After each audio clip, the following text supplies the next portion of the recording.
Good day everyone, I am Jonas D. Salas from BSED Science 1A and I am the member number 2 of Group 2.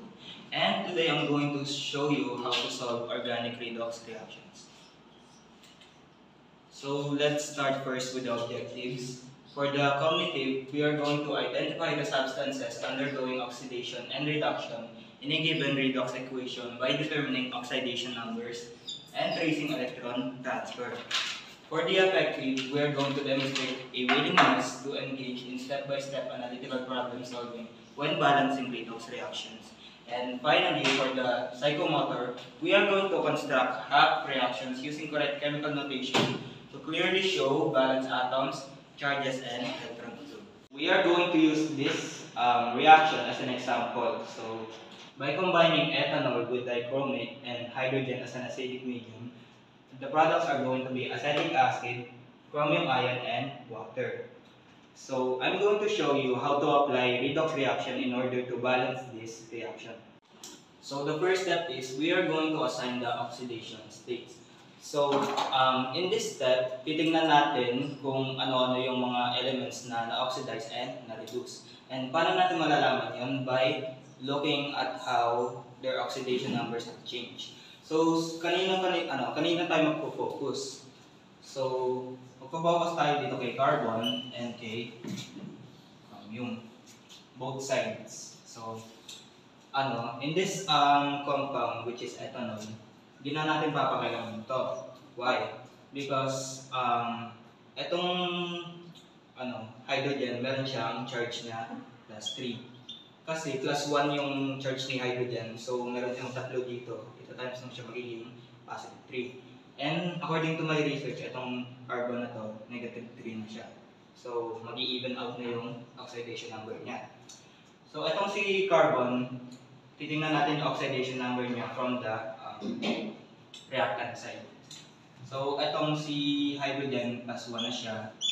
And then ito si hydrogen, meron siyang dalawa dito, so magiging +2 na siya. And then si oxygen, na siya, -2. So dahil nga balance itong equation na to, pag pinag-add mo sila, magiging siya, 1. Mag-equal siya into 1. So, ilan dapat yung charge ni carbon para mabalance itong compound na to?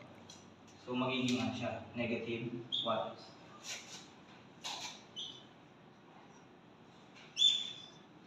And tingnan naman natin yung oxidation number ng carbon dito sa product side. So, ito, tulad ng ginawa natin dito sa kabila, hindi na natin siya papakailangan. So, ito, hydrogen +1. And then, itong dalawang oxygen na to, -2 silang dalawa, so magiging -4 na yan. So, yung magiging, pag pinag-add mo silang dalawa, yung magiging total is -3. So, ilan dapat yung oxidation number na itong carbon para mabalance yung compound ito? +3. So, as you can see naman dito, yung count of electrons nila na dagdagan. So, yun nangyari, na-oxidize siya. And then, let's take a look naman sa nangyari dun sa chromium. Okay. Itong chromium na to, meron siyang kasamang oxygen, which is 7, and then meron siyang -2 na charge. So, -2 times 7 is mag-equal into -14. And so, dahil nga meron siyang -2 na charge, babawasan mo na siya into -12 para hindi na mahirapan. So, ilan dapat yung magiging oxidation number ng chromium? So, yung parang sila, maging negative, masundan yung -2 na charge, kailangan magko-contribute yung chromium ng +12. And so, dahil nga dalawa yung chromium dito, i-divide mo siya into 2. So, ayan. I-divide mo siya into 2. So, yung charge niya magiging +6. And then, tignan naman natin yung nandito. So, dahil isang element na lang siya, and then meron siyang charge na +3 matic, +3 na yung charge niya. So yung nangyari, nabawasan yung electrons, so siya yung na-reduce. So for the second step, we are going to balance the reaction. So sisimulan natin dito sa element na nag-oxidize, which is carbon.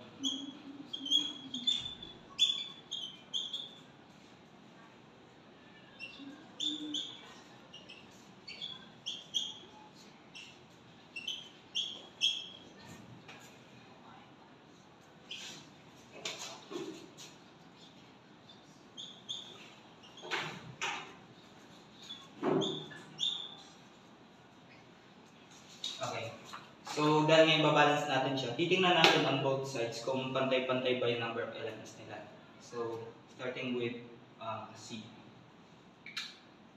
So, meron siyang isang C dito, meron din siyang isang C dito. So, dalawa pala sila. Okay, meron silang dalawang C dito at meron siyang dalawang C dito. So, balance na siya. Ito naman, titingnan naman natin yung hydrogen. Meron siyang tatlo dito, 3. Meron siyang dalawang dito, 5, at meron pa siyang isa dito, which is 6. Dito naman, meron siyang tatlo dito, meron siyang isa dito. So, 4 lang. So, ano yung gagawin natin? Dadagdagan natin siya ng dalawang hydrogen dito. Ayan. Ang problema, wala pa po. Titignan muna natin kung patay yung oxygen nila. So, yung oxygen niya dito, isa lang. Kaso yung oxygen niya dito, dalawa. So, yung problema natin, nawawala yung oxygen dito. So, ano yung gagawin natin? Dadagdagan natin siya ng water para mapatay yung oxygen count. Kaso, may isa na naman tayo problema. Nadagdagan yung ano niya dito, hydrogen. So, yung gagawin mo, magdadagdag ka pa ng dalawa. So, kasi lagay ng dagdagan dyan, magiging 4 to. Ayan. Tapos, pwede na natin i-check dito. Pwede na natin i-check dito kung ano yung electron na mabawasan at nadagdagan. So, okay. Yung charge nito is 0. Kasi wala naman silang ano dito exponent. Tapos, ito, yung hydrogen lang yung may charge. So, dahil nga meron kang 4 na hydrogen dito, matik, ito times mo siya dito sa positive 1. So, magiging positive 4 yung charge niya. Ilan yung kailangan mong electron para mag-balance tong dalawang ito? Diba? 4 electrons. So, idadagdag mo siya dito sa product side kasi ano siya na-oxidize. Okay, moving on.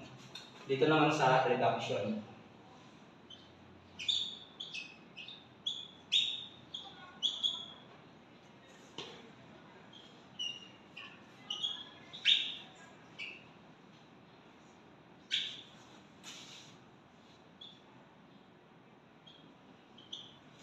Moving on naman sa reduction, titingnan naman natin dito kung balance ba yung mga elements.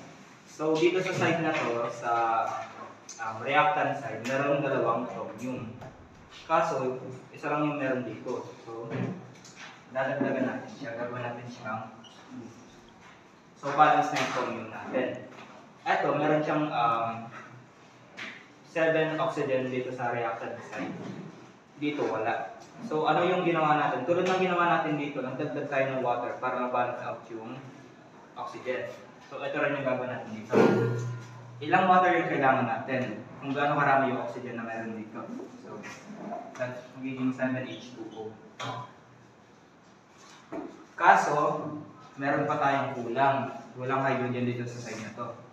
So, meron tayong 14 na hydrogen na kailangan ilagay dito.